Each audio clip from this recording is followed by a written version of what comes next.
what are the feedback loops driving all? Like, what are the loops driving all this that we can either strengthen or interrupt? And so we underwent this process. One of the kind of best parts about it was that because it's this like interconnected set of forces, you can't really blame any single person. Like if you have a circle, where it starts and ends, it doesn't exist. So you can't say like it's your fault. And so in some ways, doing this kind of brought everyone together. Everyone felt like they were a part of it. Yeah, what we ended up doing was hosting a series of workshops to kind of build these loops. I won't explain it too much right now because later on the activity we do will be exactly that. But basically it was like a bunch of different sessions with various folks across the community to try to construct this together. We started holding community meetings every 8 weeks. They were open to anyone and they would rotate in location. And so, you know, we got kind of different cross sections at different times, but the coalition just continued to grow. And in these meetings, people would do this activity called upstream downstream, which was basically a way to draw out where the feedback loops were. And this is the activity we'll practice later, so I won't spend a ton of time here. But in the process of doing so, we basically were able to start constructing and identifying like where various feedback loops were in the community that were contributing to those outcomes people named in the interviews. And so you'll see it. I mean, it's a little bit messy, but these are just like examples where we're building these loops together and just like listening to what people said and saying like, okay, this is connected to this. And slowly, as you build more of them, you start to like try to fit them together with each other. So this is like individual examples. Now we're kind of moving around, like how do these all go together? And you know, then we're slightly more confident. So now we're drawing lines with Sharpie. And then here it's on a whiteboard, so perhaps less confident. But basically it is sort of this iterative process of saying like, okay, what are people saying? And is it this? Is it this? You know, do these connect to each other? It's not exactly like this perfectly clean process. It's just kind of like wrestling with what people are saying and how things are connected. But ultimately, you know, we sort of ended up, this was built in a software called Kumu that's free. Ultimately, we sort of ended up with this draft version of the map, brought it to a bunch of people at various states who had been like helping to construct it. You know, and they'd say like, this part is totally off, but this really resonates for me. And ultimately ended up with, you know, what is sort of our final version of the map. It's never really done, they say, because obviously like dynamics change. But one of the positive things about this was that people started to be able to trace lines with their fingers, and they would start to say like, this is my story.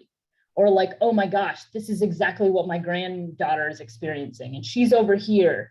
And I never thought this was connected to this. And so like the point is starting to say like, this is kind of representing people's experience, but now we can look at it and understand it and realize that like, this isn't your fault. It might actually be that this dynamic over here is like contributing to something that's happening. And so that is sort of where we ended up, but it is just really like a compilation of a ton of these individual loops like fit together. And I mean, honestly, the ultimate takeaway was that like a lot of our system moves away from healing because it segregates and isolates people who've experienced trauma away from opportunities for connection and healing. And that in many ways it's optimized to uphold historical trauma, many of the dynamics that had been in place a long time ago. And so then the question became like, how do we create a system that does that a bit differently? And so I'm going to pause here for a second and just want to give folks a chance to, you know, reflect in the chat and hear sort of based on that presentation, like what do you see as possibly the biggest value or advantage to implementing, maybe not this whole process, but even pieces of it in your community? And so feel free to kind of think on it and then share some reflections in the chat here, and then we'll continue forward.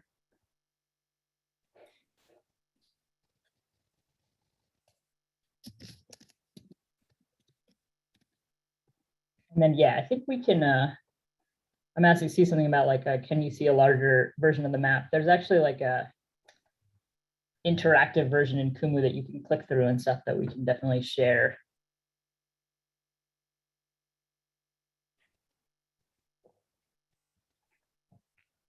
Seeing stuff here about like helping people visualize, bringing people together, see the whole picture, identifying leverage. So like, interestingly enough, these might be a lot of the same words you've seen in the systems thinking habits. So it's just one process that kind of pulls that together. Everything being connected, building relationships, not no one person or group is to blame. Awesome. So yeah, we're going to get a little more, I think I'm going to hand it over to Seth here, but get a little more into kind of what we specifically learned from our process before y'all get to try some stuff on your own.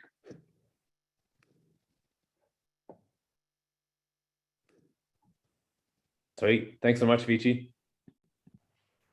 Really neat to see those photos and reflect back on the process. So at this point, Vici's kind of led us to the community, and Edgecombe has built this map. And building off of the cards from last session, one of the big habits of a systems thinker is to try to understand where leverage is. We're always going to have limited time, limited resource, limited money. And because of that, we got to figure out like, where's their leverage? Where is there going to be outsized impact for like the limited resource that we can invest? And so once you have the map, the goal is to really figure out like, where are the highest leverage areas to focus on? We've defined all these patterns. We've defined all these stories. Which of these stories or forces should we be focused on? And so there's a few kind of high level questions that get asked of the community around, where is there already energy for change? Where are there bright spots? Where are there likely to be ripple effects? Like if you invest in this and trying to interrupt this pattern, it might ripple positively to a different part of the map or a different set of relationships. And then lastly, like, where's the system frozen? Like no matter how hard you push, you might not see. It's kind of the opposite of leverage. It's frozen.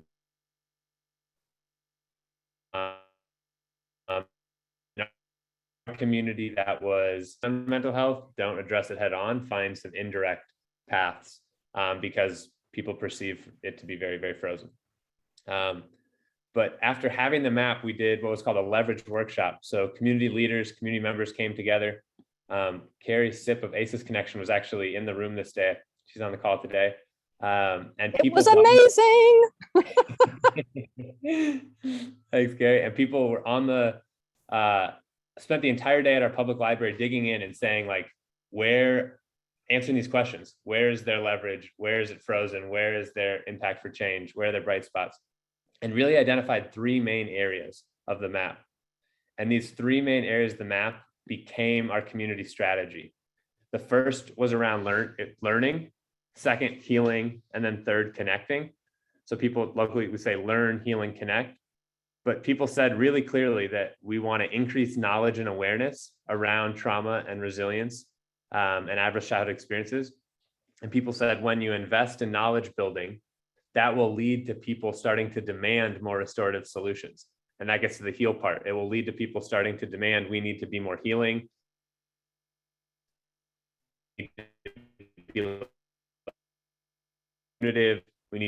We'll be able to connect people to jobs or kids back into school and connect people to leadership opportunities.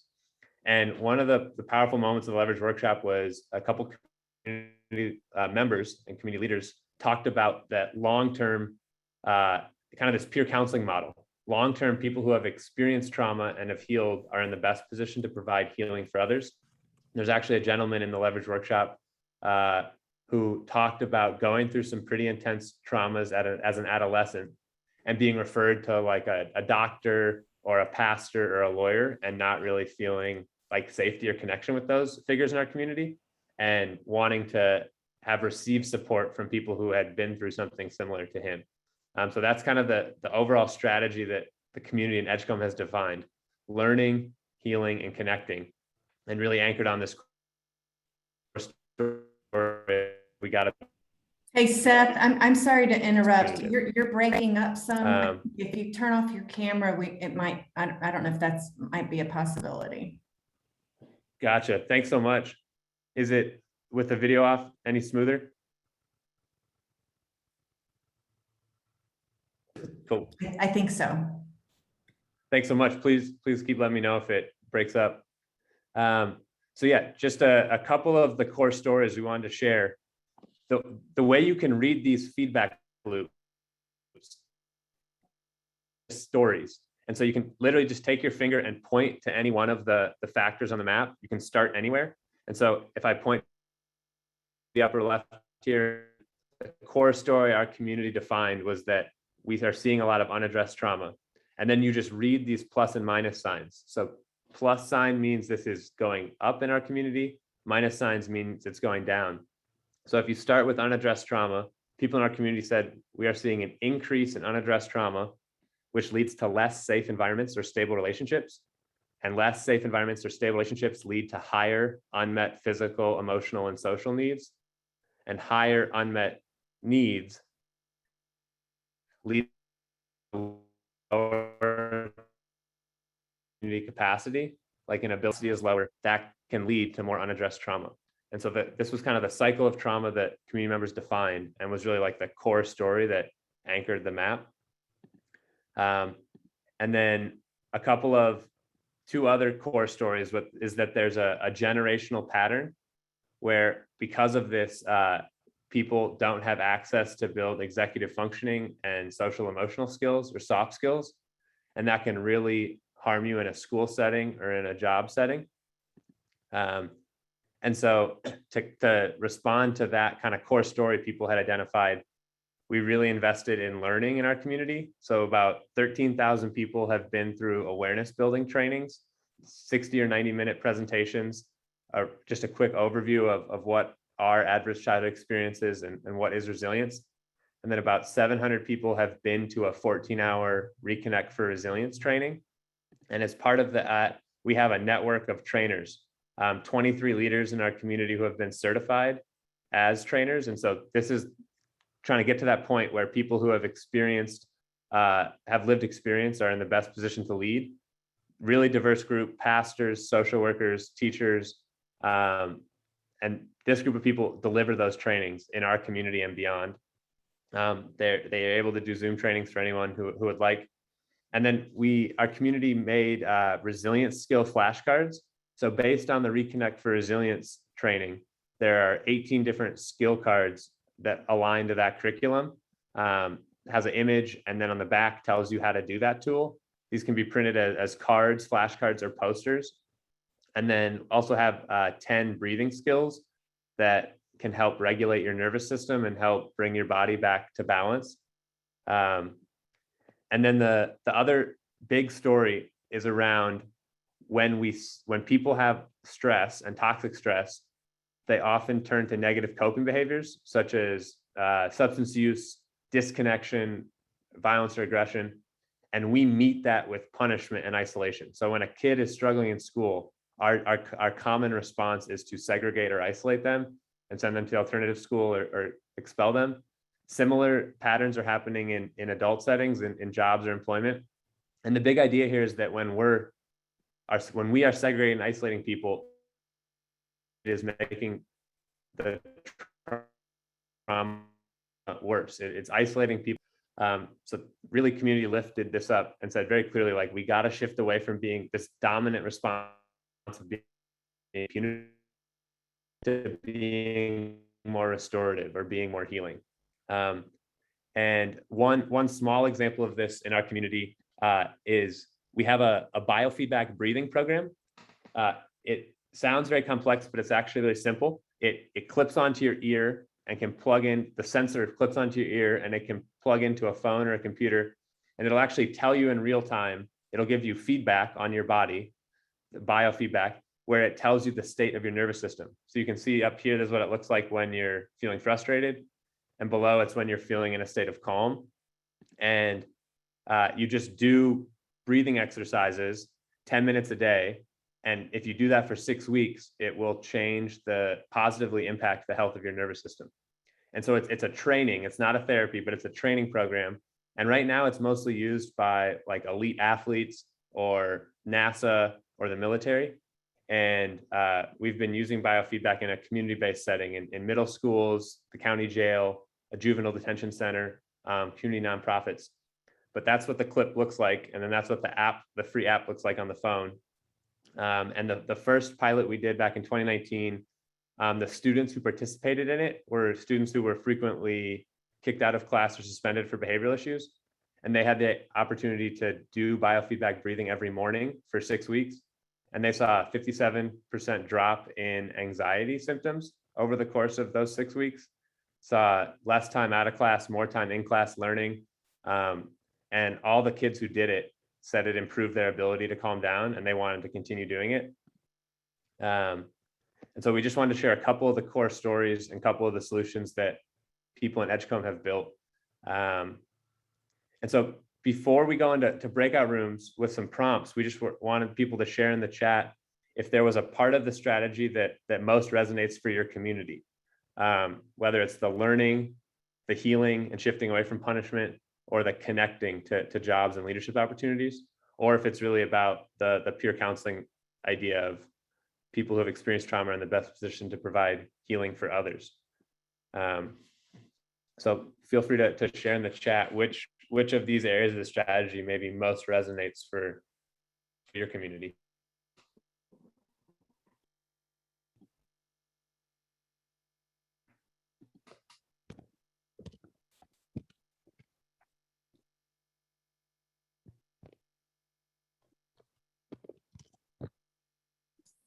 Well, I don't want to be shy, so I will speak out. This is Tanya with the Cape Fear Hop program.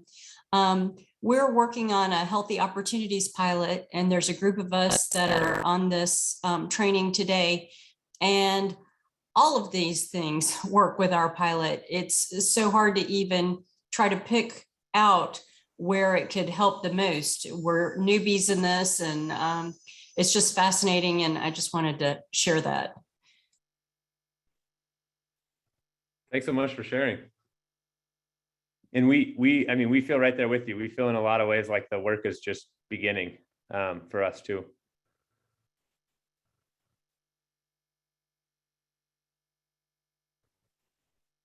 So I'm seeing kind of connection across the strategy. Appreciate people sharing in the chat and out loud, seeing people talk about this idea of helping people maybe get awareness that there are things to learn. Seeing the long-term peer counseling, really appreciate people sharing.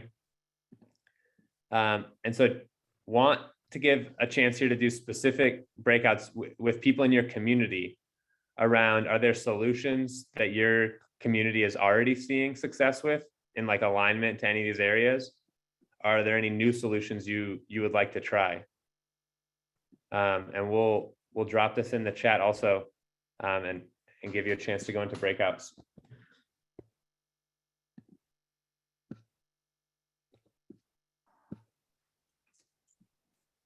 Cool. So yeah, we're about to go into breakouts. For communities that had like three or more people, you're in a room just with your folks. In a couple of cases, I just combined two, so you could kind of share with each other what you're doing. And then if folks are here alone, you're also in a group with some other people from other communities. So either way, you should end up in a group with like 4 or 5. If you don't, or something is you want to be somewhere else, just please come back and tell us. Yeah, that is a good, let me figure that out. Whoever just said that in the chat.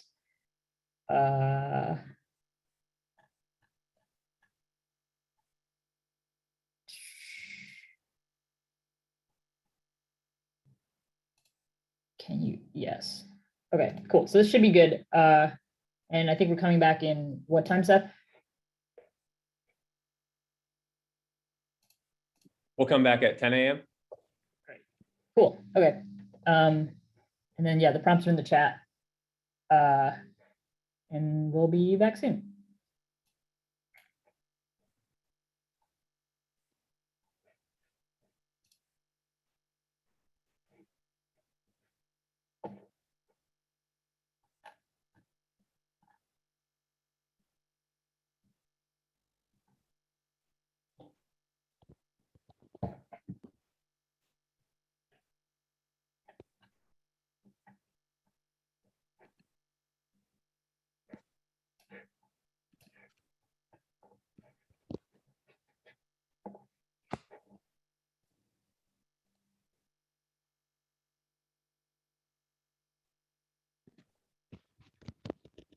Good job on assigning everybody, Vici, while you were answering all those questions in the chat. Wow. Yeah, not too bad. Yes. So do you want to just switch that to a 5-minute break when we come back? Sure. Then I think we'll be exactly on time. I'm going to pause the recording.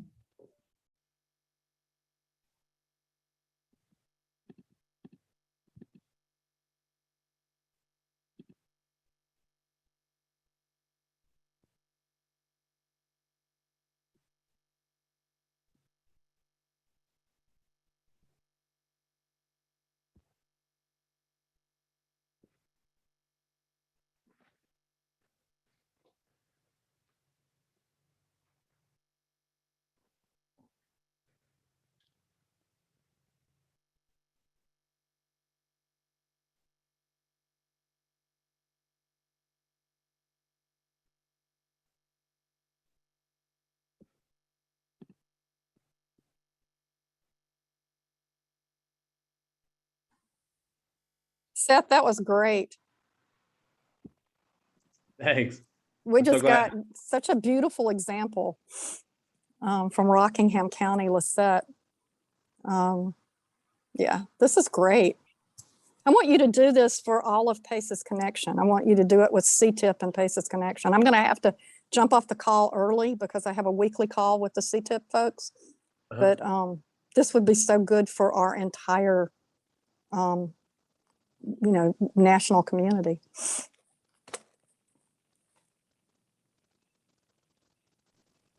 Yeah, thanks for thinking of us. We'd be honored. So just email us, let us know. I'm going to talk to Jesse Kohler and Dan Press in about 30 minutes, and I'm going to propose that we do this with y'all because this is such a pure, perfect, great example. Sounds great. Thanks so much for being here. Systems to policy, systems mapping to policy making. And there's a whole lot in between, but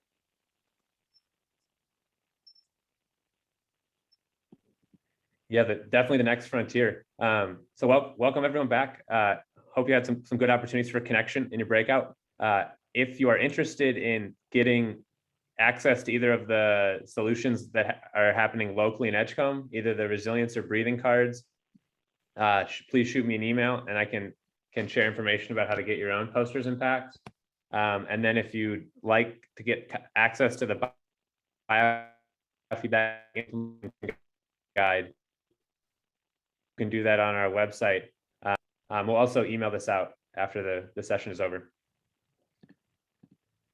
Yeah, and then maybe if there's any one brave soul, anyone wants to share any ahas or connections from the first part of the session so far, and then we'll go to a 5-minute break.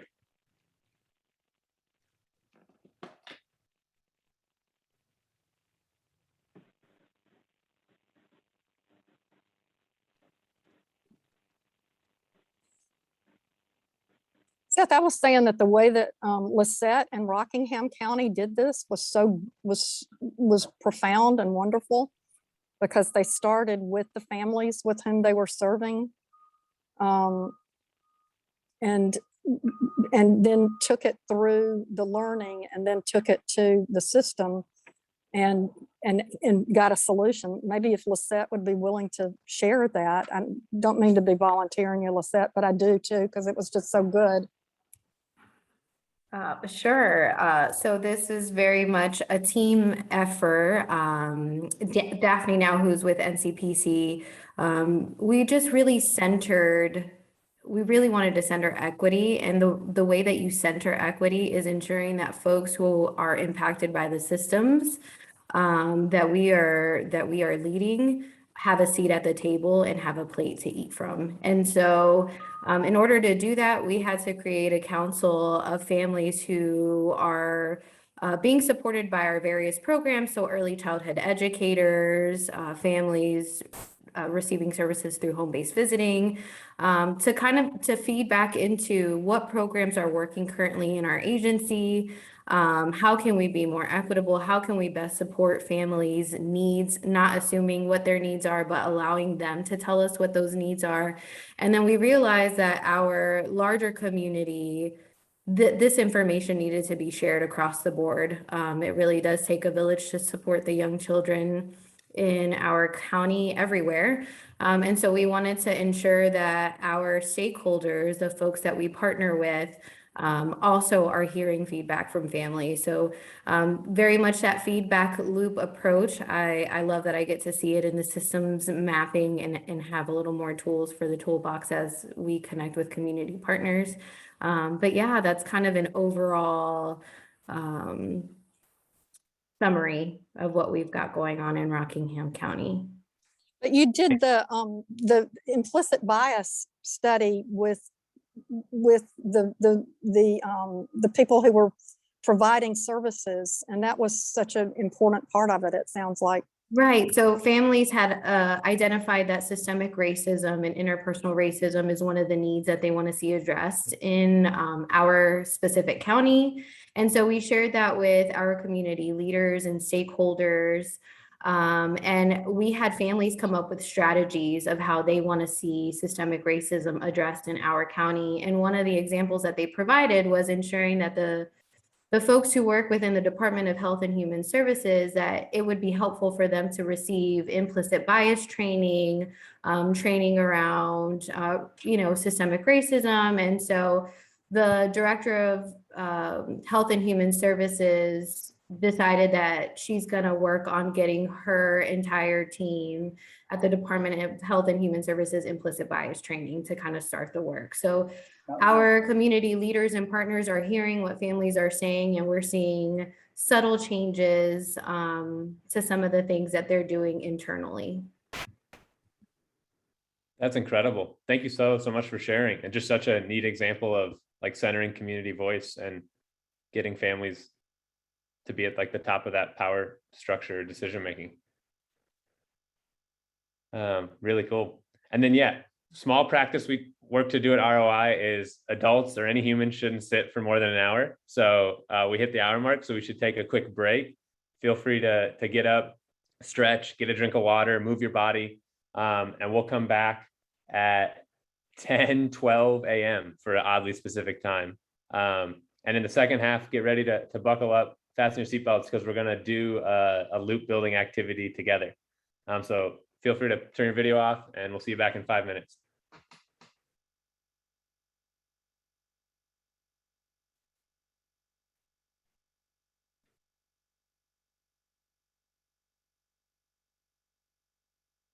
Tapping. We're going to do a quick tapping side to side rapid reset. This kind of bilateral stimulation really helps calm the nervous system. Just go ahead and just take a deep breath in. You might be sitting, you might be standing. Feel free to open or close your eyes, whatever's most comfortable. And just give yourself a little butterfly hug, a little bear hug, like you see in the picture. And then whatever, it could be really slow to alternating, back and forth, back and forth. And as you do this, notice if there's any changes in your breathing, in the tension in your body. Just try to sink into it wherever you are. You're here now. You are safe. Just feel the touch of your fingers going back and forth on each side. Feel what that sensation is like. We'll do it for about 30 more seconds.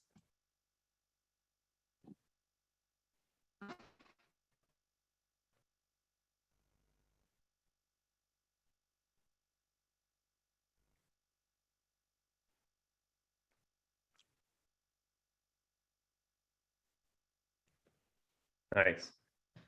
So we try to embed those wherever we can in those little resiliency practices. So the real meat and potatoes of today, we're going to do a whole group upstream, downstream activity. There's a lot of terminology or different words in the systems mapping process. And I really want to simplify it for us all, that systems mapping is really just storytelling. And as human beings, we can only keep one idea or one relationship in our head at a time. Like we are physically incapable of holding the complexity of two relationships at the same time. And when we're trying to make sense of complexity in our brain, we actually just rapidly switch back and forth and multitask. And that kind of drains our mental reserves, drains our energy. And so systems mapping is a process of trying to tell stories and define different perspectives and different stories in a way that you can visually see those stories and how they connect. And getting them out of our heads and onto paper is one of the key tools we have to make sense of complexity and see how the relationships are connected. And it's not until we make sense of this and make sense of how they're connected, actions to take are. And this upstream downstream activity really connects to the systems habit tool of identifying the circular nature of cause and effect in relationships. And this is really kind of the first tool in the toolbox if you were going to do systems mapping in your community. You want to try to identify where are these patterns, or where are there these feedback loops that make a problem get better and better, or make a problem get worse or worse. And so it's a pretty simple process, but you brainstorm all the forces that impact a certain problem you're trying to solve. And then you cluster these into groups and create your own story, your own feedback loop. And so in our community, there were different themes that came up from community engagement, from doing interviews and focus groups and listening to community members. There were themes around mental health support, different themes around community, different themes around home life or learning and skills. And so for your own work, for the experiences you've had, you can go listen and talk to the people you serve and identify some different themes. And then for upstream, downstream, you just choose one, and you're trying to tell one story in one feedback loop. And then you do this process over and over again to build out the overall map. So for today, we're just going to build one feedback loop together. And we'll first do it as a whole group on Zoom, and then we'll do it in breakouts. But it really is, we pick a theme, and then we say, what are all the things upstream of this? What are all the things that happen to make this theme true in our community? And then what happens downstream? Because this theme is true, what are all the things that happen downstream of this? And so in our community, people they did workshops every 8 weeks. They actually did their posters, and on their activities became the feedback loops and became the stories on the systems map. So it really was a collaborative effort of hundreds of people sharing their stories and building these loops and then fitting them all together. So for us, just going to do a quick example, and then we'll do an example whole group. So building on the earlier example of basketball, a theme in my life is that I don't practice basketball nearly enough. And there's a lot of reasons why. And so in thinking about what are the things that make it so that I don't practice basketball, well, I like playing video games more. I'm busy. I don't own my own basketball. I'm intimidated by meeting new people. I don't want to ask the people at the park if I can use their ball. The park's only open while I'm at work. So I don't really have a routine or habit around practicing. I'm not very good at it, and I don't really have the motivation. So these are all the reasons why the reality is I don't practice basketball. And because that's true, because I don't practice basketball, this is what happens downstream. This is what happens after. I tell myself I'm not good at basketball. I don't get better. I have a low skill level. I enjoy the game less, and I lose the motivation to practice. And this is done collaboratively. Like you do this in groups to really pull out, like, what are the things that are causing this theme to be true, and those going upstream. And then because this theme is true, what are the things that are happening downstream? What's the outcome of that? And then you put it into a feedback loop, into a story. And so the start of this story for me is like, I don't have a routine or habit around practicing basketball. So that's going down. So my time spent practicing basketball decreases, which leads to my skill level going down, which leads to my energy or motivation to practice being low, which connects back to I don't have a routine or habit. So it's a vicious cycle I'm in right now. But through mapping that out, we can start to identify how could we interrupt this pattern, or how could we change this pattern. And so you can kind of see, looking back on the upstream, downstream, the things that were showing up on both sides. I don't have motivation, I lose motivation. When they show up both in upstream and downstream, that is a sign that this is kind of a connection point that you can pull out and put on the systems map, on the feedback loop, when things match up on both sides. And so not having a routine, having low skill level, and having motivation were things that got pulled out and put into this story. But we're really just telling stories. So for us, just want to do one whole group here. A theme that might resonate for some of y'all in your community. It's definitely true in our own community. Young adults in our community have a hard time accessing jobs or employment. That is a current reality. That's a theme we're seeing. And so I want to give people 2 minutes to type into the chat, but don't hit enter yet. Type, but don't hit enter. What are all the possible upstream reasons that this might be true? Why might it be true that young adults have a hard time accessing jobs or employment? And so I'm going to put 2 minutes on the clock, and feel free to type in the chat, but wait to hit enter until the end of the 2 minutes. So we'll start now.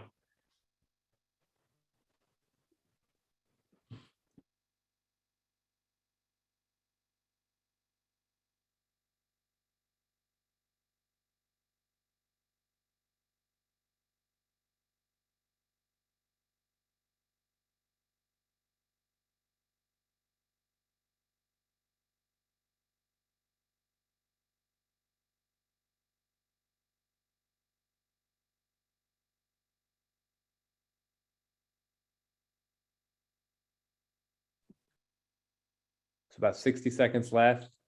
Keep typing in your chat, but don't hit enter yet, of what are all the possible reasons why this theme is true in our community. Why might it be that young adults have a hard time accessing jobs or employment?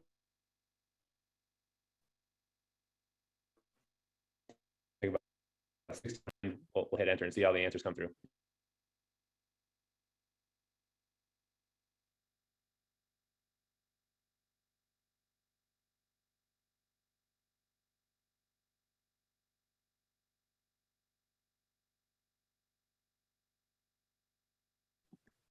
Great, about 10 more seconds. Feel free to start hitting enter on the things you've put into the chat.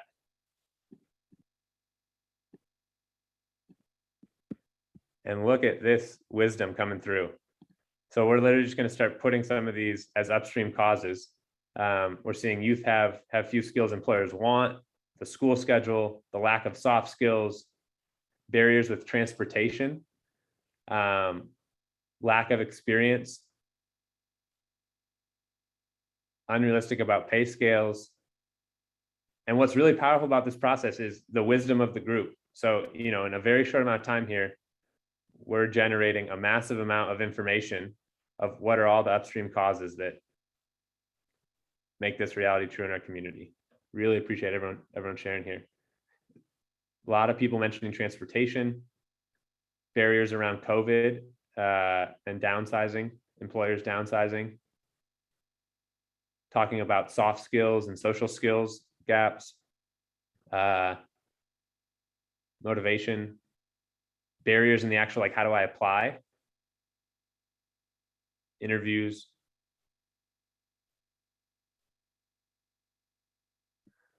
So a lot of potential upstream causes. So this is really strong work. We got a great group on the line. So just keeping it rolling. We're gonna go to the other side, downstream, same process. We're gonna take 2 minutes to type in the chat, but don't hit enter until the end. When this is true, when it's true that young adults have a hard time accessing jobs or employment, what are all the things that happen downstream? What happens in our community because youth have a hard time accessing jobs or employment? I'll put 2 minutes on the clock. Go ahead and type that into the chat, and then wait to hit enter until the end.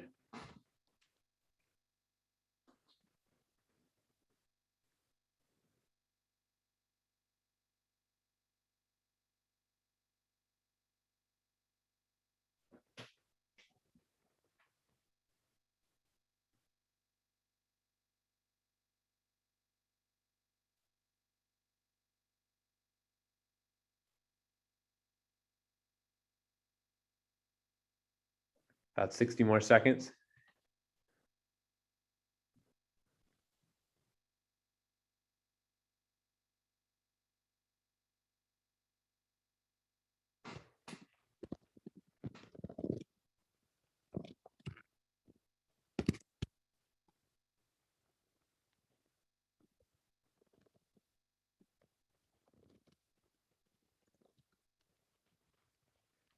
Go ahead and feel free to hit enter and put any final thoughts here.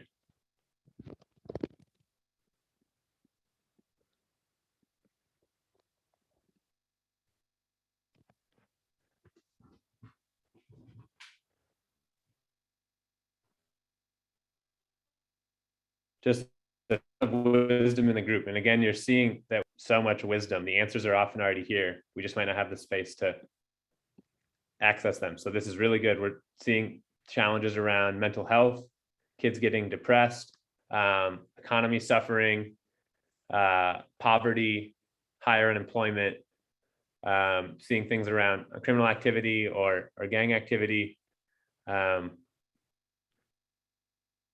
challenges with upward mobility, challenges with unemployment rate or depression or substance misuse, ideas around challenges moving out of parents' house, not having kind of the resource to go off on their own.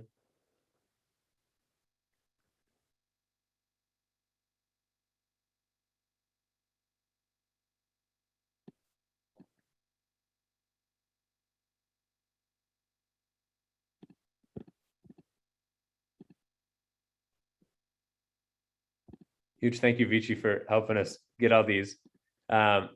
And so this is where kind of the art comes in now. In a really short time as a group, we've identified what are all the things that cause, or what are a lot of the things that cause it to be true that young adults have a hard time accessing jobs. That's the upstream. And then because that's true, what happens downstream? And this is where kind of the art and the fun part fits in. But now we're actually going to seek to build the loop. And so to build the loop, we're just trying to identify seeing maybe on both sides, or what are some big ideas that are coming out of the upstream and downstream. So as I look at this, I'm literally just rereading the upstream causes here, and I'm trying to identify, are there any that are similar on both sides?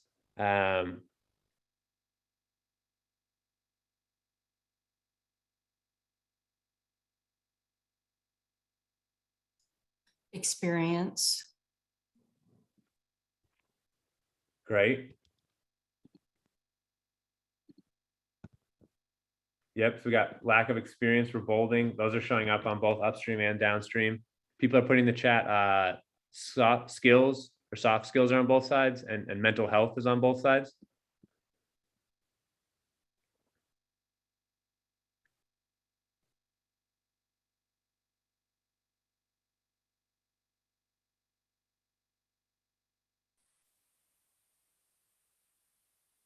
And then this is where we could spend a lot of time. There are multiple potentially correct ways to tell this story or document this story. So if we were doing, a community-based workshop, maybe a half day, a day-long one, we might really stay here and figure out on this feedback loop, on this story, what are the different ways we can arrange forces.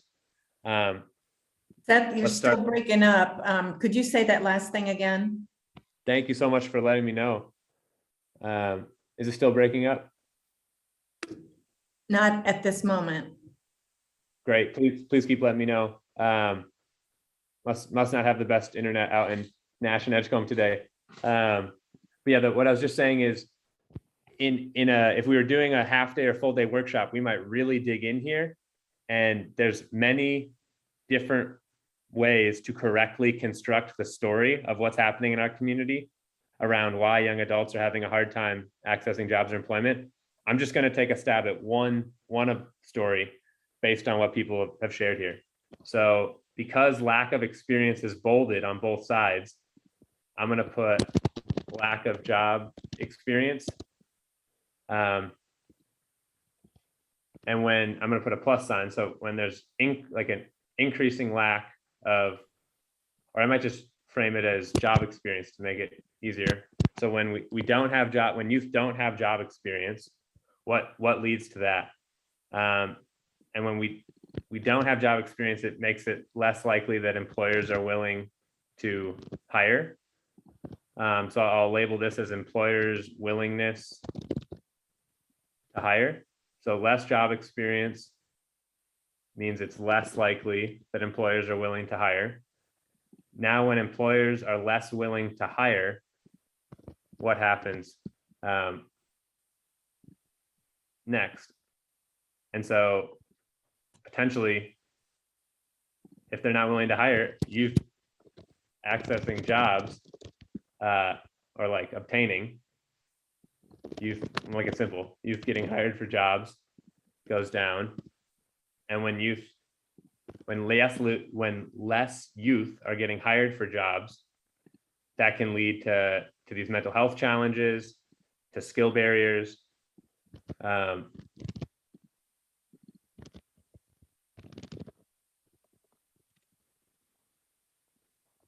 we'll just call it mental health and skills. And so when less youth are getting hired, it might be decreasing mental health, decreasing skills. And that in of itself can connect us back to not having opportunities to get job experience first. Now there's many, we're in a half day or full day, and maybe we need to flip some of these circles. Maybe this story, it's definitely not accurate. Like one pass through doesn't lead us to like the most accurate story, but you're kind of getting an idea or a feeling for how you go from sourcing from the wisdom of the community and group. What are the upstream and downstream causes? And then how do we put this into a story, into a feedback loop? And that really is like the foundational skill in systems mapping. It's getting us out of this if A then B type of thinking and gets us closer to seeing things in patterns and trying to identify the forces of what's going on here. And when we better can see what's happening, we can use the wisdom of the group and community to identify how could we interrupt this pattern, or how could we make a positive impact on this pattern. So the final breakout here for today is wanted to allow people to try this on their own. You're gonna get into a group and choose a theme to focus on. Similar to ours, it could be anything that's close to your work or close to your heart. It's just a theme is a reality you're seeing. So our theme was young adults have a hard time accessing jobs and employment. Yours could be anything you're seeing. You're gonna first choose a theme, then brainstorm things that are upstream, like what's causing this to be true, and put those down.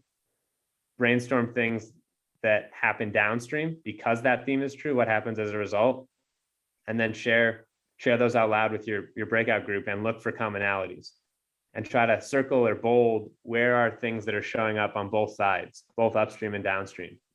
And that could indicate that there's a pattern there, there's a feedback loop there. And you're welcome to just on a sheet in front of you, like draw a table that says upstream and downstream, or I can drop this link in a chat where you're welcome to make a copy of this document and do it on a Google Doc. But we're just gonna big on skills and practicing. So we're just gonna give people a chance to practice. And if you wanna have a timekeeper in the group, that the goal is just to do simple, quick practice of 4 minutes on pick a theme, 4 minutes for thinking about upstream, 4 minutes for thinking about downstream, and then 8 minutes for finding the commonalities. And then we'll come back as a group. And then, yeah, I've got the groups going. Just looking at timing, we might want to make this like a 15-minute thing instead of 20, just so we have a little time for discussion before we close. So yeah, if y'all want to just, maybe shave off a minute off of everything. We will go into groups and come back at 10:50. But before that, does anybody have any lingering questions?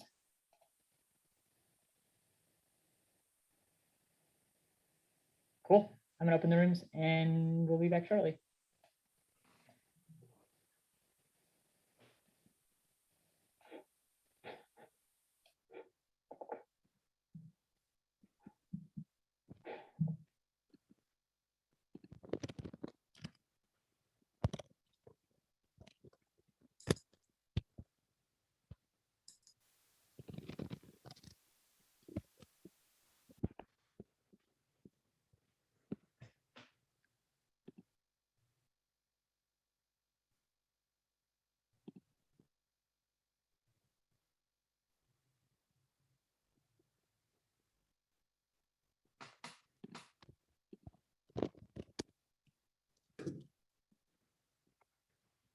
This is really good. I think I'm going to join a Cape Fear group and see what that's like. And I'll come back in a little bit.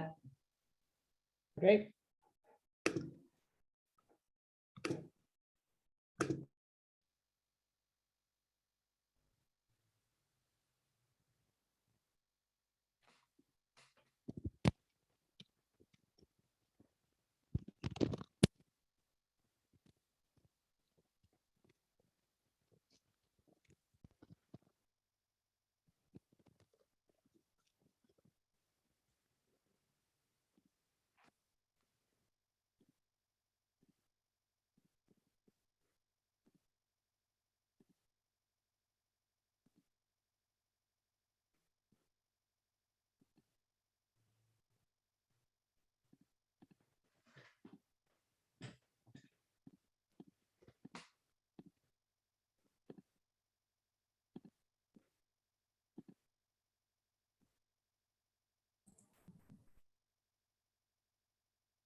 So hope people had a positive time just trying this out. It's really just the tip of the iceberg. So we would love to have further conversations or just any way we can help or support you.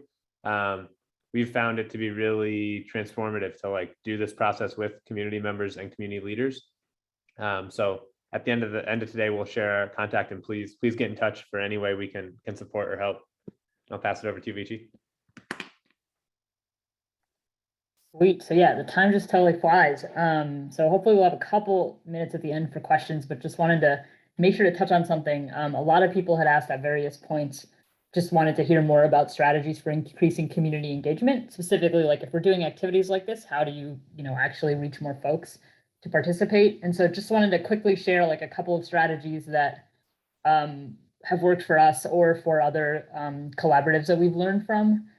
And then again, can definitely follow up for a longer discussion about this if you're interested. But I think like some of the stuff that's been successful that we've seen is just like having open or creative meeting spaces.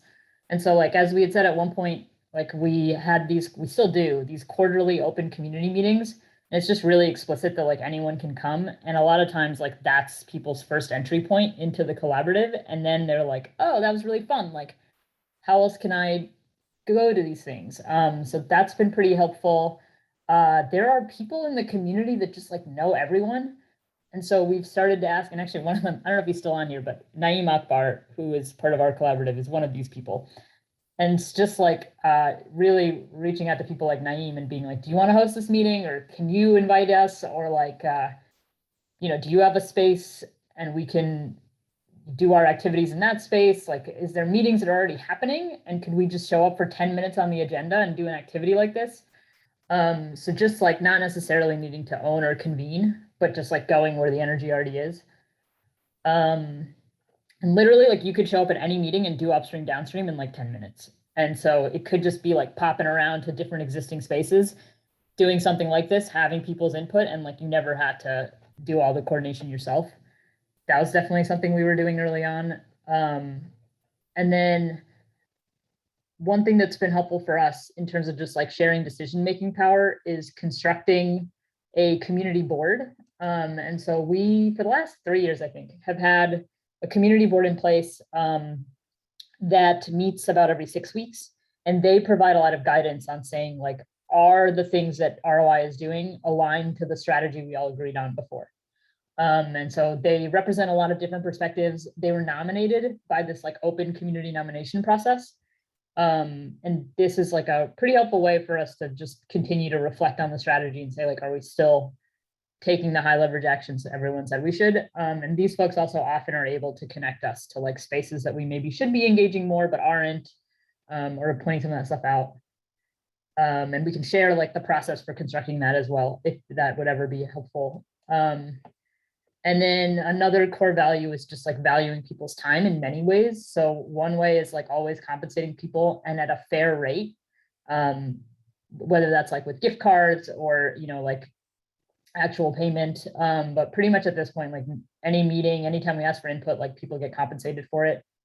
And then the other way is kind of like following through. So if we go to a meeting and do upstream, downstream and get everyone's input, we kind of always make sure to then like email out the results to people. And then, or go back to that space and say like, hey, you gave us all this input. Now we built this loop. Does that sound good?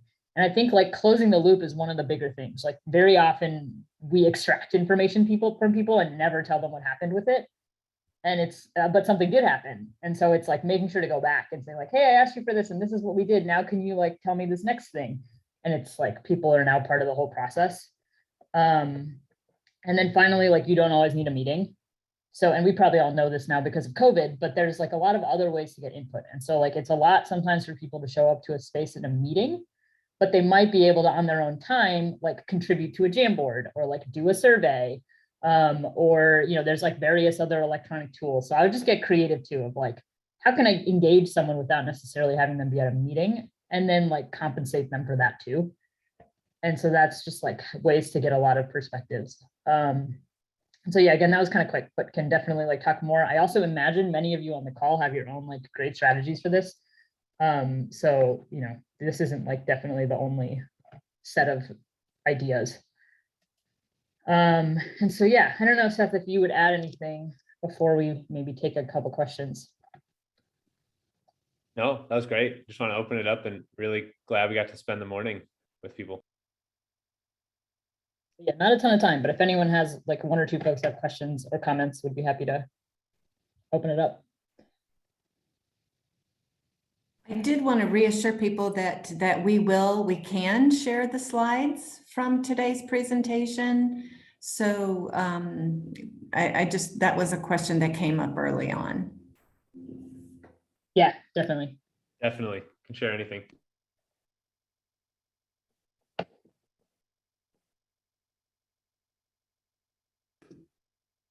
And I mean, Vici, before people sign up, were you going to ask for their information for getting the cards? yeah, so I can just close that. I also wanted to address maybe a question that was in the chat earlier in case it's of interest to people. I think Jonathan had asked earlier, just like what parts of this map generalize to other communities. Like it's helpful to see it, but you know, has it been tried elsewhere and what is the same and what is different? And I think, yeah, honestly, it is something we have not fully explored. So we've still, you know, we're a young organization. Like a lot of what we're doing is still just like trying to implement this in Edgecombe and in our area, but are super interested in like, if any of you get a chance to look at it more closely, like would love to better understand like what does resonate and what doesn't. Like, or, you know, maybe it's like 90% did, but this was really different for us. I think that would be helpful. And then the other thing I imagine is like building the map is one part of it, but then you do that leverage part to say like, where on here should we start? And I bet that's different in different places. So like, even if the map is the same, it could be interesting to go to people and say like, on this thing, you know, where's there the most energy? Where are we already seeing bright spots? Like what's frozen? And I think like that's part of systems thinking is not just like having the information, but thinking about leverage and like what makes sense for us. And so that's another sort of way to think about it, where you don't have to recreate the whole thing, but you may want to like consider what's high leverage for you. So anyway, don't have a clear answer, but super interested in exploring that question. So if that's interesting to anybody on here, please like follow up about it and maybe we can figure something out. And then in closing, we, yes, would love to get your feedback with this survey that's in the chat. But in addition, if you fill out that form, there will be an option to request a pack of the resilience skills cards. So it'll ask for your mailing address and we can ship you one pack. And then if you want to potentially order more, you can indicate that you'd like to get the pricing information for that. If you'd like support to do a biofeedback program, we can get back in touch with you about that, or if you'd like to talk more about systems mapping. So please just at the bottom of that form, check those boxes if you want us to follow up with you on any of that stuff, and just make sure you put your email in, and then we can circle back. Yeah, I think that's it from me, unless Mebane or Seth, you have anything else you want to say? Just gratitude we're based here in North Carolina and would love to connect with anyone. So gratitude for the time and gratitude for the work everyone's doing in your communities. Really nice to spend time together.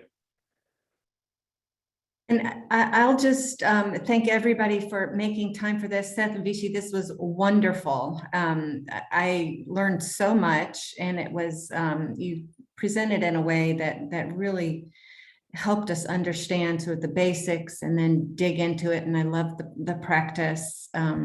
Thank you. I also wanted to invite folks, if this is of interest, that we do have a monthly gathering called the North Carolina Resilience Peer Connection. If you all are interested in attending that, we meet on the third Wednesday of every month from 12 to 1:30. And it's just really an opportunity for folks who are working around resilience and reducing ACEs and community collaboration to gather and connect with others around the state to learn what they're doing, what's working, what's frustrating. So if that's of interest, I invite you to attend that. And I'm going to add folks who attended this to our distribution list. But if you have a specific interest and definitely want an invitation to that, please feel free to put that in the chat, and I will add you, put your name and your email, and I'll add you to that list. So again, with thanks to DHHS for the funding for this opportunity, and all of you for being here. We'll close this out. Thanks so much. That was great. Everyone. Bye, everyone.